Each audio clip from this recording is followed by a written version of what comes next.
So now we're still talking about proving an argument, but you have to be very careful that when someone's putting down an argument that you're listening to all the points, because they could be misleading you into a wrong conclusion. Okay? Now this is a very famous proof. Okay? This proof shows you how 2 equals 1. Okay? Now 2 doesn't equal 1. But this proof will show that it does.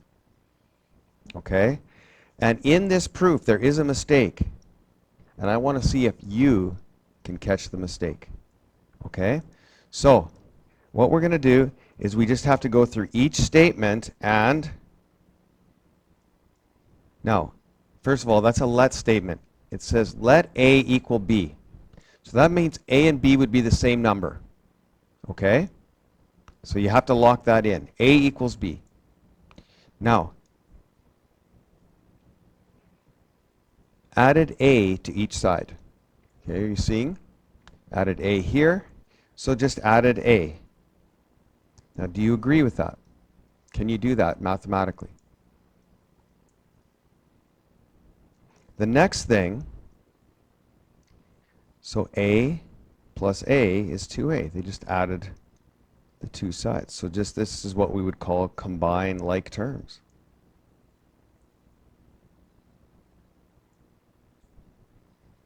Okay, so at this stage, you're saying 2A equals A plus B. Now, if A equals B, right, so like if A equaled B and they both equaled 5, do you see how 2 times 5 is 10? And 5 plus 5 is 10? So it still works. Like it's still... Okay, now in step 4, what happened?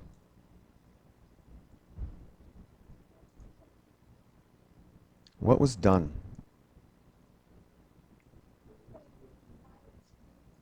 Yeah, they just went and minus 2b to each side. So subtract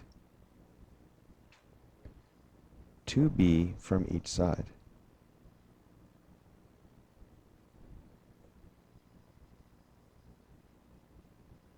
And that's legal. Remember in algebra, as long as you do it to one side, you do it to the other. Right? The next. Now, do you see what happened here? They went b, or minus 2b gives me minus 1b. And the 2 was taken out here.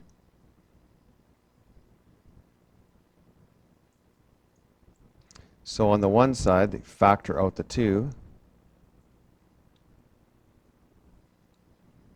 And on the right, let's just add like terms.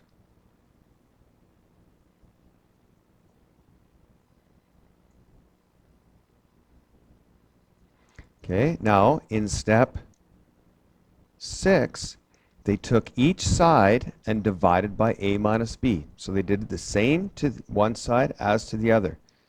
So divide both sides by a minus b. Now, and this is like in brackets, right? This a minus b. Now, all they did was take this a minus b to get that a minus b, right? A minus b divided by a minus b is 1. And this a minus b over is 1. And the 2 is still there to prove that indeed 2 equals 1. So all we did was divide out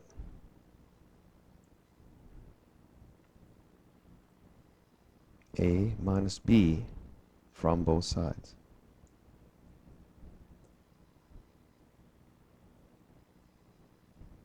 That would be leaving 1.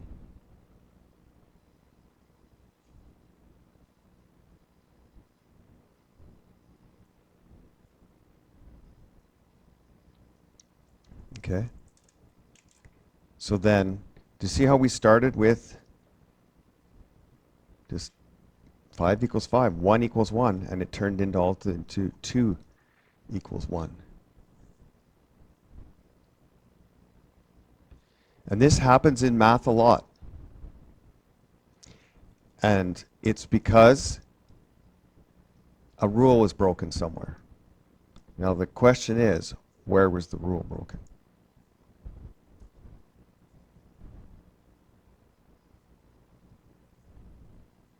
Because 2 doesn't equal 1.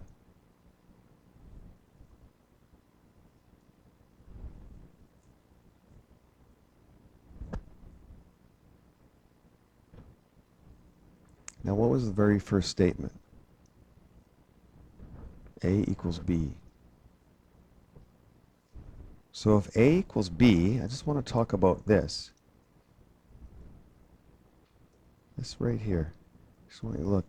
If A equaled B, what would be the answer below here? 0, wouldn't it? Like if A equaled B, that'd be, you'd be doing 5 minus 5 or 10 minus 10 or whatever. Why is it bad that that equals 0? Because you're dividing by 0. And you can never divide by 0. So because, even though this is algebraically correct, it fails because of the first let statement, that A equals B. If A didn't equal B, this would be a good statement. But because A equals B, this is where the problem happened. So what was wrong? Since A equaled B in step 6,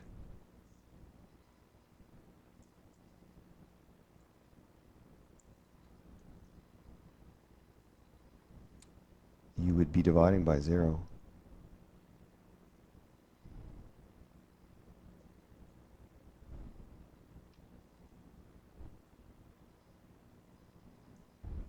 Which you can't do.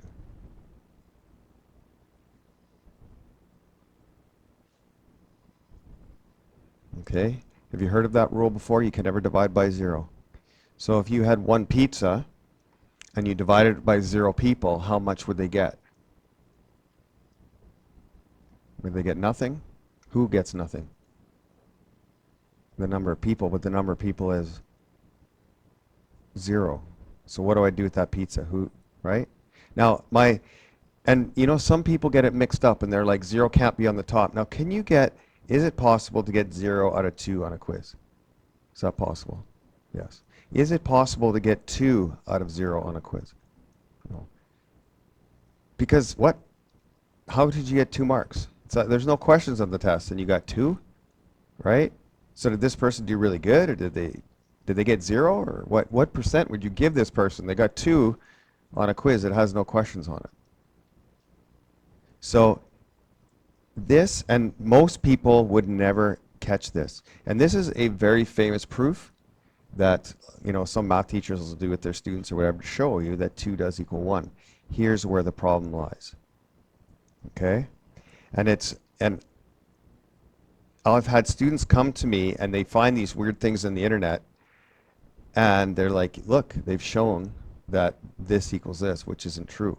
And their algebra looks very, very sound. Now, the problem was, at the very beginning, they said that A must be greater than B. Okay, that means this would have to be a 5 and this would have to be a 3. Well, there's a step later that they take the square root of B minus A. And most people don't see, but if A has to be bigger than B, then you're taking the square root of a negative. But you don't see it when it's in variable. But if this was the initial A has to be bigger than B, that means that you're going like this. And you can't do that. But most people don't see this step because they forgot about the initial conditions.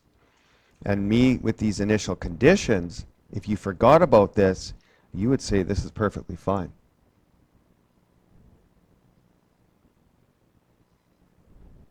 And if you were to put in variables all the way, say you're going to put 5, say A equals 5, and b equals 5, you'd be able to follow it all the way through. Let's look at it. 5 equals 5. See, that's still good. Now this one, 5 was added to both sides, right? So 5 plus 5 equals 5 plus 5. Still good. This one says 2 times 5 is supposed to equal 5 plus 5. That's true, right? Okay. Now this one, minus 2b was added. So 2 times 5 minus 2 times 5 is supposed to equal 5 plus 5 minus 2 times 5. Okay, so that's 10 minus 10 gives me 0 equals 10 minus 10, right? So you see how that one still works? Then they took out a 2 of 5 minus 5 is supposed to equal 5 minus 5. Well, 2 times 0 equals 0. Yeah, like it. Then they went and divided by that 0. And that's where it screwed up. Okay, so if you actually put a number in all the way through a proof, you'll always be able to find out where they made the mistake. Same thing with this one. If I put in my A is always going to be bigger than my B, and I follow it all the way through, that's how you can find the mistakes. Okay? Now, what was the whole point of this? This is called a fallacious proof. Okay? It has an incorrect argument.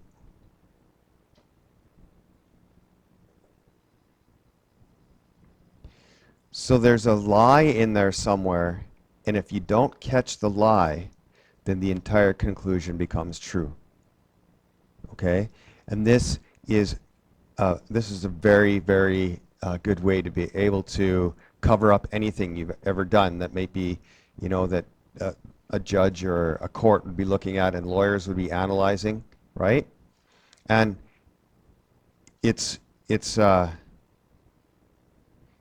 quite unique, actually, but in many, many court cases, if you prove that throughout the collection of the evidence there is an error, they'll throw out the entire case. So, you know, maybe somebody did something wrong, and it's like the fingerprints are all over it, I mean, whatever. They don't actually go and try to prove they didn't do that crime. Many defense lawyers will go through and see where was there a mistake in the collection of evidence. Because if there's a mistake, then that whole case gets thrown out. Okay? So they pull you over and you know, you're drunk. Okay? So you're definitely impaired. They blow, you've blown over, definitely impaired, there's no doubt about it, right? You go to court, the judge is not going to sit there and say, I will prove he was not drunk. He wouldn't be able to do it. There's just too many facts. What he does is prove that in some way that either the police officer or jail or whatever either mistreated the client or made a mistake throughout the time, and then it gets all thrown out. Okay? Speeding tickets can be done that way too. Okay? Even if they were caught speeding, right? There's ways that they can prove not that it didn't happen, but there was a mistake in there somewhere. So, and it's called fallacious reasoning, or because you did this, right? You know, you made my client very uncomfortable, or you forced him into this. Like, do you know that if you worked for somebody and say you had to cash out at the end of the night, that was your job, that was one of your jobs, and if there was $5 extra in there and you took it, and maybe the person who hired you or whatever is seeing if you would take it, so they put it in there, and then they, at the end of the night, they say, you know what, just so you know, I put $5 extra in there. You, when you did your float and everything, you said, no, you didn't find it and you kept it, so therefore you're fired. Okay? If that person went and hired a lawyer, they would be able to sue the person because it's called entrapment. You cannot actually entrap somebody to make a crime. So if you planted that $5 to test them, that's illegal. So Did you take the money? Yes. You could even admit I took the money. But you set me up. And you could sue for, damages. You can sue for, many, many different things, even though you took the money. Right? And police cannot set you up. Right? They can't, whatever. I could go on and on. But you're not allowed to. The legal system is not allowed to put you in a situation that, and so now the person that actually put in the money, how are they supposed to prove you did that without saying they put that money in there? It's very hard. So that's what this is all about. This isn't about, okay, 2 equals 1. Okay, that sucks. That shouldn't be right. But why? Go find. So the mistake happened. There's a mistake. 2 equals 1. Right? So there's many, like that's what defense lawyers do. Defense lawyers will find a flaw in the case. Right? They won't go after and after. No, he wasn't drinking. He was totally sober. You guys are lying. I mean, they have medical, they've taken blood tests, they've, have 3 witnesses for, maybe it was a car accident. All the witnesses said he was swerving all over the road. All of that stuff would go against you. That lawyer's not going to be looking for that stuff. They're going to be looking for, was there anywhere that anything happened wrong in the collection of evidence? If there is, that's fallacious. I can get the case thrown out. Okay? So a fallacy is an incorrect argument in logic or deductive reasoning. And this, what we just did, is one of the most famous proofs, right, that, and they even put proof in quotes. But there's instances in the world that, because the world used to be flat for many, many, many years, okay?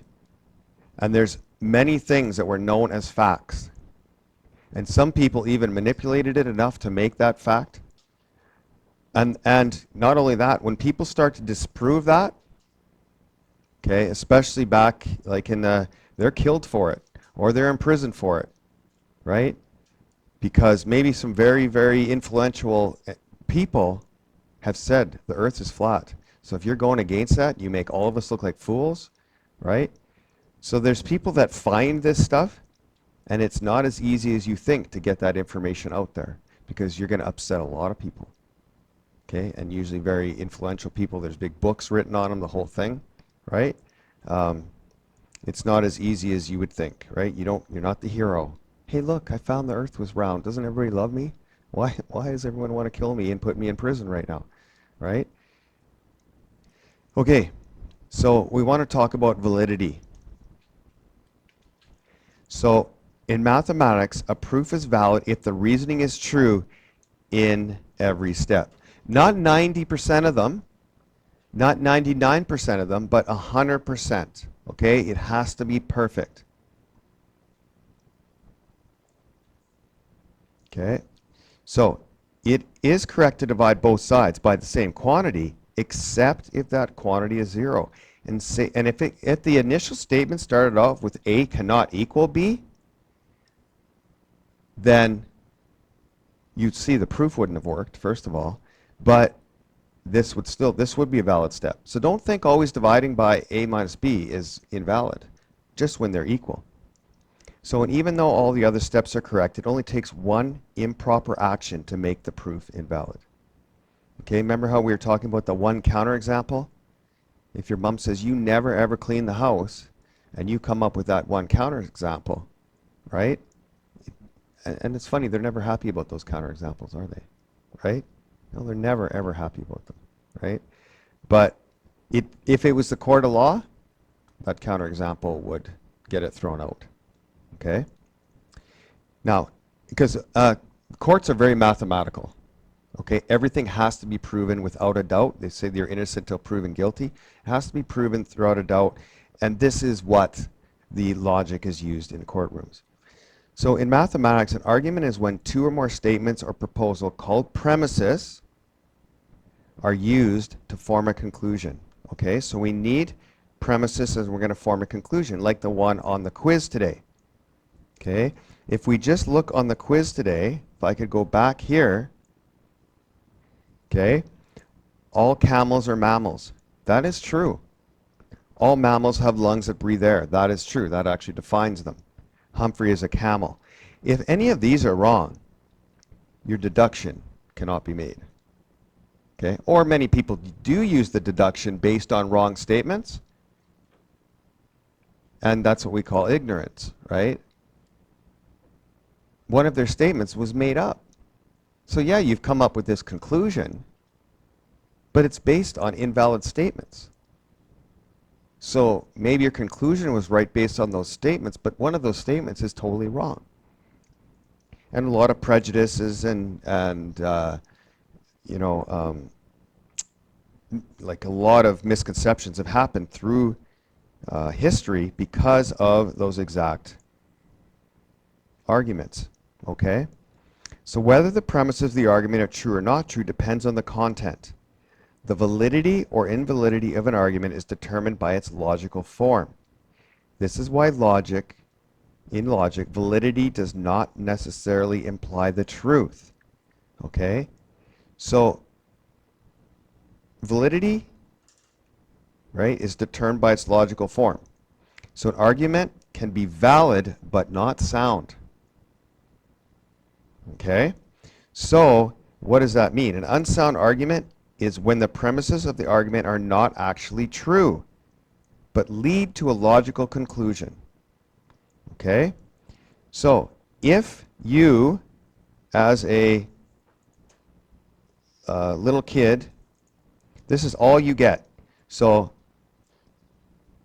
say all camels are mammals, and all mammals have, just say, this said have 2 humps. So you don't know nothing about camels or animals, you've never been to a zoo, and somebody just tells you this 2 statements. Then it's fair to say Humphrey is a camel. You could say Humphrey has 2 humps. And you could even look at Humphrey and he's got 2 humps. But this statement's not true. Not all mammals have 2 humps. Right? So it was unsound, but it was valid reasoning. And that's where you can say to people, I get your reasoning. Okay, I get that, but here's the problem. Not all mammals have 2 humps. Okay? And when you're a parent, you really, really learn how kids make these arguments. And they're kind of funny because yeah, I never thought about it that way, right? Or you learn, maybe from other people telling you over and over again. So let's look at these statements here. Here's an argument. All women are mortal. Okay, does everyone know what mortal means? You can die. Okay? So all women can die. I know this is a weird statistic statement, but Anne Irwin Young is a woman. Therefore, Anne Irwin Young is mortal.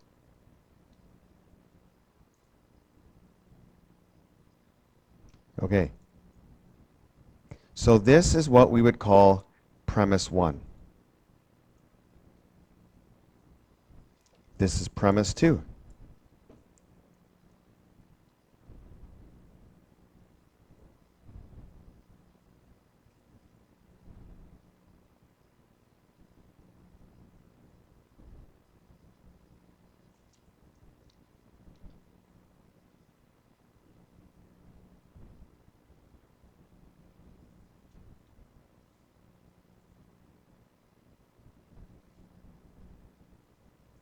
Okay, so let's look at argument 1.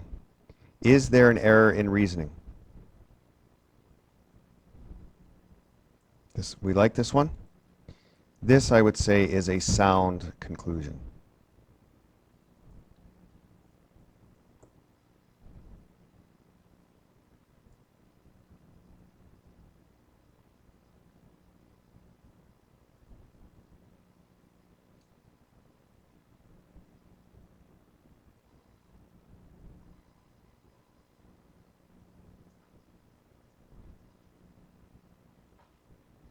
Okay, let's look at the next one.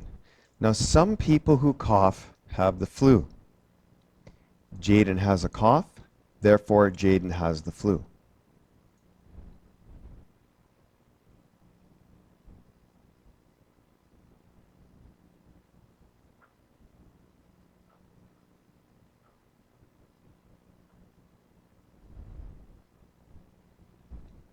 Okay, is statement 1 sound?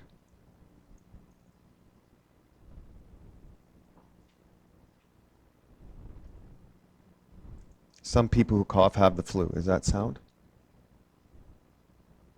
I would say so. Some people who cough have the flu. Doesn't say all. All would wreck this one. Now, Jaden has a cough. That's premise 2. Now, they're not going to lie to you. But if based on that, therefore Jaden has a flu.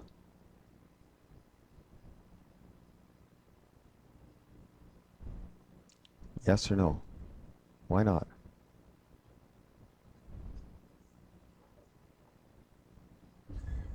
Because this doesn't say all. So he may have the flu, or sorry, he may have a cough, but he may just have a cold. Okay? So we would say that Jaden does not necessarily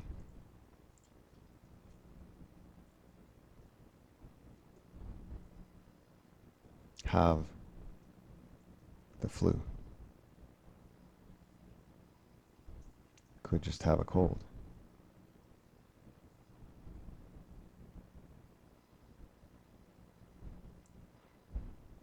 And it's funny, if you could walk down the halls of this school at any break, you're going to have these types of conversation, right? And people will say things, and they'll say because of this, this, this, right?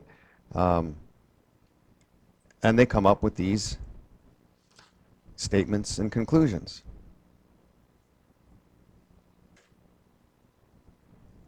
So these are more, now I just want you to have some opportunity, obviously, to work through these. So here's your assignment. 1, 4, 5, 6, 7, 8. And these are good because they're great for working, in the lab, not just writing stuff down, right? Just going through it, talking about it. Where do you think the mistake is? So today, I'd like you to pick your own partners or even work in groups of 3. But the students we have in here today, I think would work good in the lab. I'm not going to pick the groups, but be in there and just talking through this. And again, right, it's not about writing stuff down in your book and whatever. And then I think we almost have to start talking about what should be on a study sheet, right? Because yesterday's stuff didn't make it on the study sheet. And you guys said you forgot this stuff over the weekend, right? Well, that's what happens, right? Good? Okay, the lab's open. Let's head next door.